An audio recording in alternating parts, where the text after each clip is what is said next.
Hi, this is Dr. Tom Rogers with a weekly podcast. I call it the Common Sense MD. Now, this is a little bit unusual for me because I'm out of my environment, as you can see. And I have a special guest here today. This is a really cool thing. I've been wanting to do this for a long time. Jonathan Hauser, longtime friend, and I don't know how to describe what you do because I've known you for so many years. You're kind of, I would say, you're mostly known for your landscaping throughout this region. I mean, you're well known for that, but you also build things, you farm, and you're just a cool guy to know through the years. And we've been friends for many years. You've done a lot of stuff for me and my practice, and I certainly appreciate it.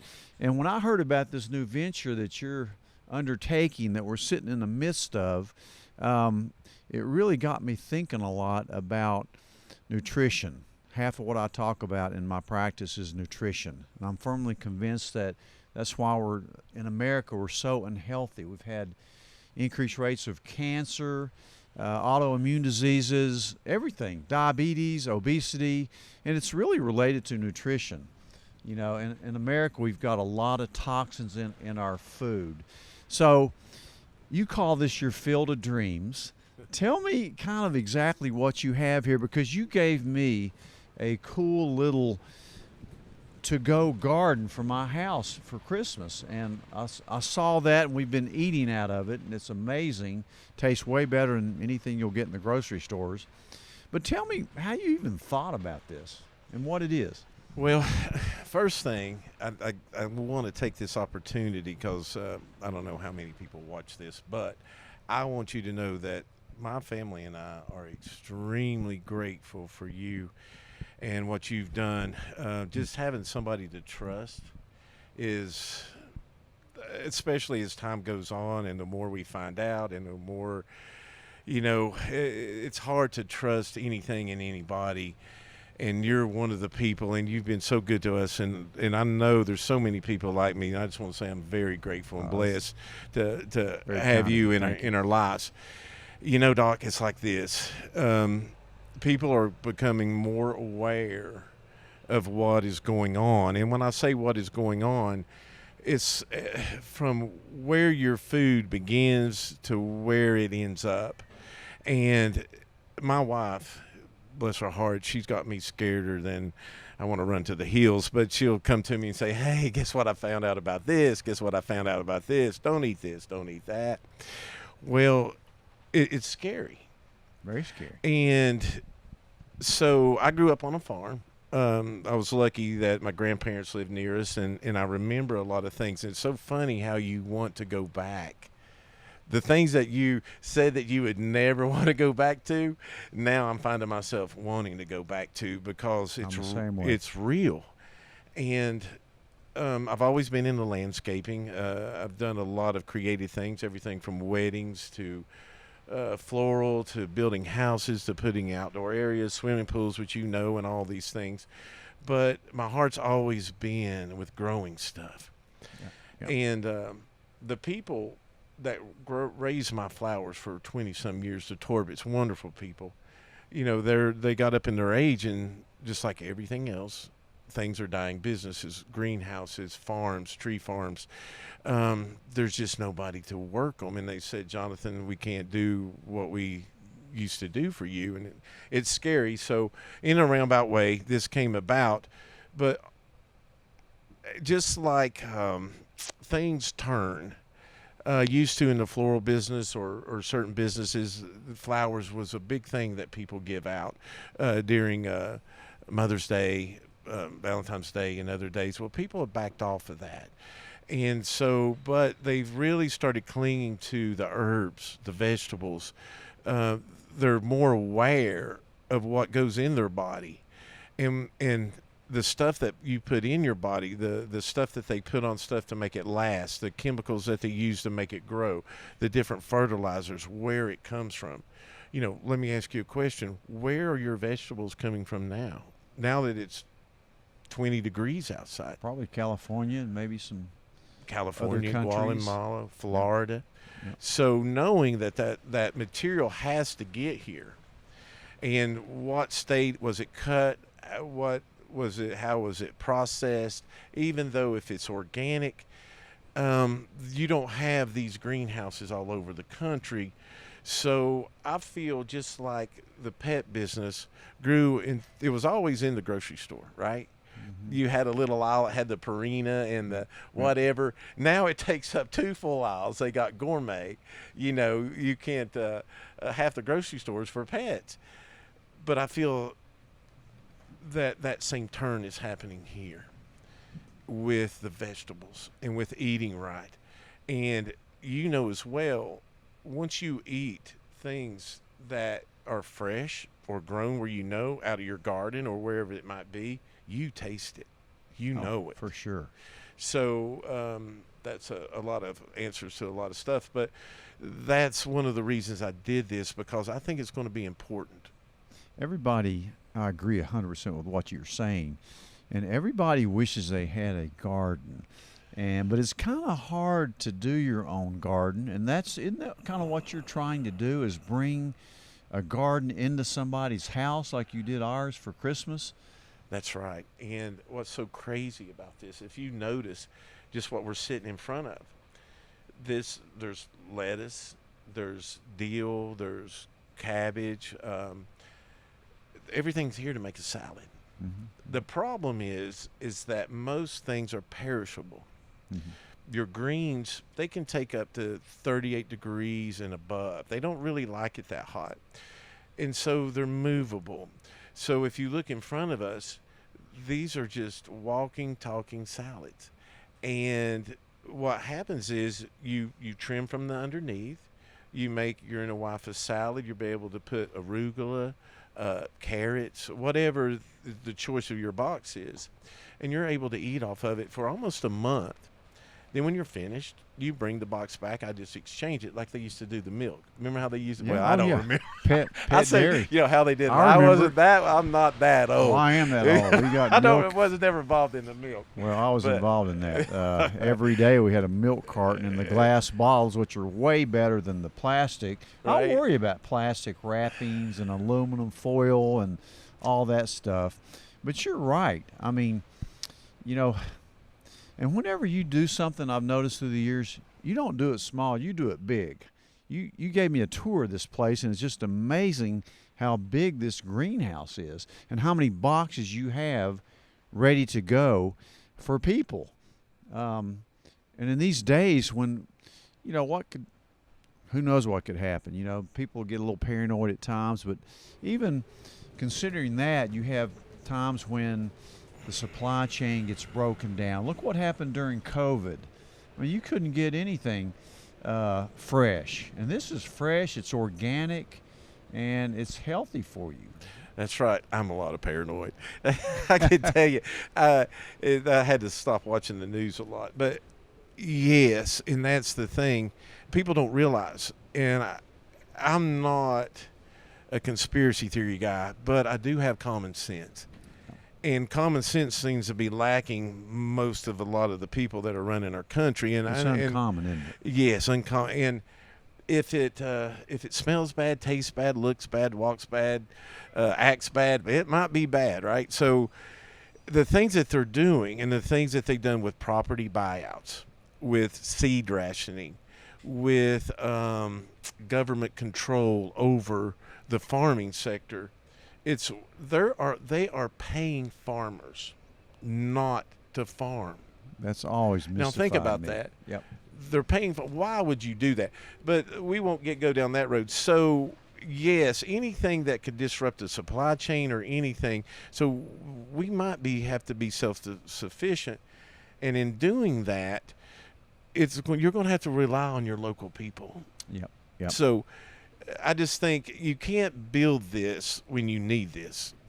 You got to build this it early. has to be built and operating, and if I could sustain the voyage here, or the what I'm trying to do, and get this up, because there's been a ton of experimenting. Like I walked you around and showed you what does good, how it does good in containers or ground, and a lot of praying.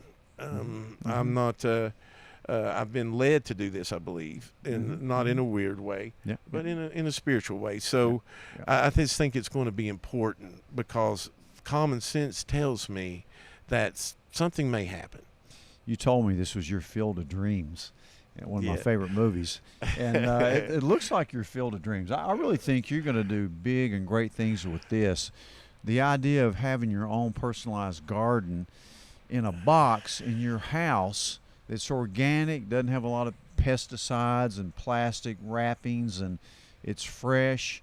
I mean, that's just an amazing thing. I mean, And you've it's hit on something good. that I don't think anybody else in the country is doing Nobody this. else in the country is doing this. And I even had kudos from the Pentagon, which one of my friends, he sent this pictures, and they have a hard time supplying their military base grocery stores with fresh produce. And the guy, I said, man, I can't. I mean, I've got a few hundred, they're talking, but they were very intrigued about what I was doing, which was a very big compliment to me. Huge. The thing of it is like, yeah, you mentioned the Field of Dreams. So people come and see me. I'll load you down with fresh vegetables because we can only take so many clients. Yeah. And so once I get to a certain point, we send out different boxes. We send out already cut boxes. We got tons of tomatoes coming on, cabbage, broccoli, cauliflower. We have fresh green beans, cucumbers, Brussels sprouts coming on. And we all the time have greens. And it's a big deal to have them in You can't in go the wrong with wintertime. greens. Nutrition, you think greens, Right. in my opinion. And what I read the other day was that Americans throw away a third of the food that they buy. They throw away 1/3, and what they throw away is fruits and vegetables. Well, and I'll tell you something, you said that. This is what's so good about this. I don't have any waste. And when I say that, so I grow in different ways. I grow into these dirt containers, which the dirt's been here for 50 years, and it's been washed through. It's like, steroids for dirt. And I don't have to use any fertilizers because it's all natural. It was raised carnations back in the day when those were big. But so if something grows, I can relocate it in a crate, or it can be cut and gone. So if something doesn't look good, I'll take it out, put it over there in triage and love on it a little bit, and then it becomes something grand, delicious, or it goes back in a crate. So there's never no waste. And we even supply some people that need food too. So it's a good thing to do, but it's just good all the way around, You have the greenest of all green thumbs of anybody I've ever seen. I mean, what you plant, whether it be in a flower in a yard or vegetables, what you have is the magic green thumb, I'm going to call it. The other thing that I want to mention before we leave is that you put fresh eggs in these cartons too, don't you? Yeah, I Tell have me about that. Well, there's I call them the Amish Mafia Masons. There's a good society of people, and folks, you need to know your local farmers. You need to know the people that are raising chickens, and because there's going to come a time that these people are going to be the ones that's supplying you. And they came to me, and it was a big blessing. They said, Jonathan, we love what you're doing. I'm like, okay, what are you going to do to me? But they started bringing me eggs, butter, cottage cheese, and they do a ton of raising of different cattle and pork. But it's all, they will not use any chemicals, no antibiotics. So they're real serious about it. And they've scared me to death too. Like, they had to, do you know this or you know that? But I try to keep a level head about it. I try to just trust in God that I'm doing the right thing, eat right, do right, and have good common sense, and have good friends like you, and then everything will be good. That's wonderful. America was, in my opinion, founded, and for many years it was farmers. Everybody in America was a farmer. And to me, this is like a grassroots start to something that is going to be just amazing. I mean, not only for our community, but this is going to just explode all over the country, I think. I think so too. And you ask me why things grow good for me. It's a lot of love. If you love what you do, and that shows in like the biggest way ever, and when you love what you do, it will show, for both you and me. So, that's the biggest thing, whatever you're doing. But I think this is going to be a real blessing to people. I do. Oh, it's amazing, Jonathan. I'm just so impressed, way more impressed than I thought I'd be. And I think you're on to something new. You heard it here first, for sure. And I hope you have a really successful business here, and you do it for love. You don't care about the money. I know, I've known you for years. You just do it because you like helping people. And like you said, prayer is part of it. You pray for your plants. These are living organisms, and they respond to love. I strongly believe that. It's been proven. They do. I pray for my patients, and I think that helps more than anything I'm able to do for them, really. And they like classical music. You wouldn't believe. There's a case study done, and so we'll play a little classical music for the plants every once in a while. I first saw it, but then I saw all the study, and I said, okay, put the tape in, Then we'll go back to little Merle Haggard and stuff that's better. I don't know if anything grows for Merle, but we'd like to see that it does. But Noah, everything is good. It reminds me when I first gave you this microphone, you start singing a little Elvis too, didn't you? Or, No, that wasn't. Was it "Love Me Tender" or what was it? Love me long time.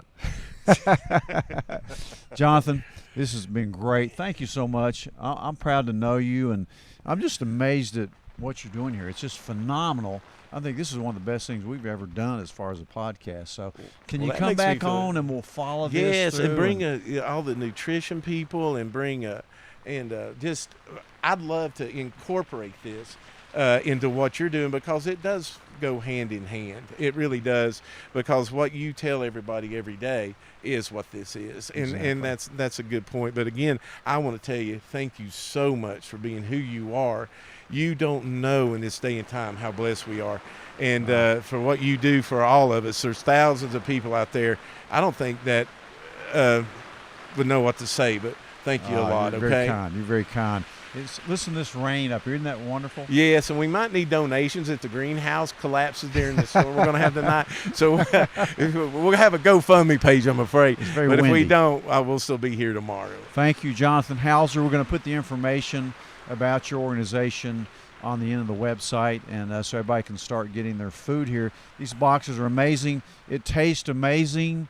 I'm all the time going a little watering here. I put it in the windowsill so it gets sunlight.